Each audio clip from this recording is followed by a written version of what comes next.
দিদি, বুবাই কোম্পানির ইন্টারভিউ এখানে হচ্ছে? আরে পুচকি, তোমার আবার এখানে কিসের দরকার? আমি এখানে ইন্টারভিউ দিতে এসেছি।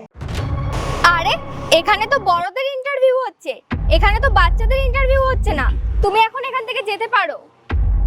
আমি জানি এখানে বড়দের ইন্টারভিউ হয়, কিন্তু আমিও ইন্টারভিউ দিতে এসেছি। আপনি শুধু বলুন এখানটায় ইন্টারভিউ হচ্ছে কি? তুমি এখানে কোনো মজা করতে এসছো না? হ্যাঁ, ভিডিও বানাচ্ছো? হ্যাঁ, ভিডিও বানাচ্ছো তো? আমি কোনো রিল বানাচ্ছি না। আমার যদি সমস্যা না হয় তাহলে আপনার হচ্ছে কেন? হ্যাঁ, এই অফিসের সামনে কি হচ্ছে?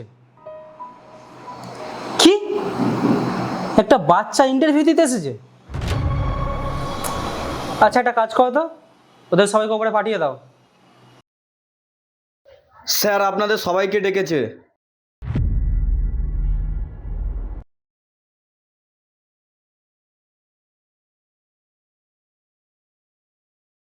মে আই কাম ইন স্যার?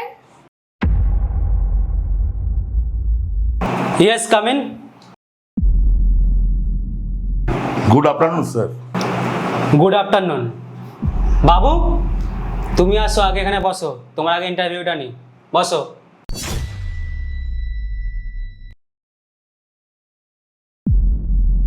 আরে আমাদের ডিগ্রি আছে, আপনি একবার আমাদের ইন্টারভিউটা তো নিয়ে দেখুন।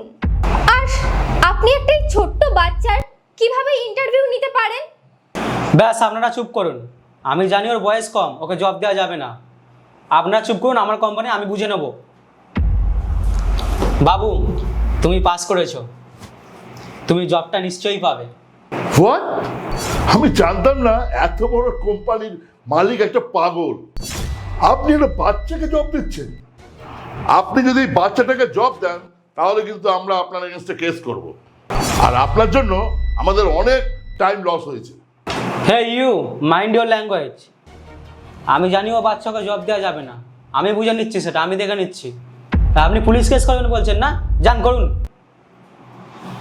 বাবু, আমি তোমাকে জব দেবো, কিন্তু হ্যাঁ স্যার বলুন। তুমি পড়াশোনা করবে, রোজ সকালে পড়তে যাবে, নিজের মায়ের খেয়াল রাখবে।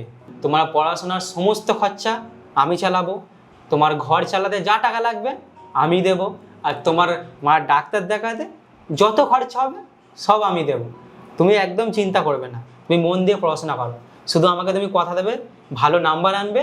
আর হ্যাঁ, যখন তুমি বড় হয়ে যাবে তখন তুমি এই কোম্পানিতেই জব করবে, ঠিক আছে? ধন্যবাদ স্যার।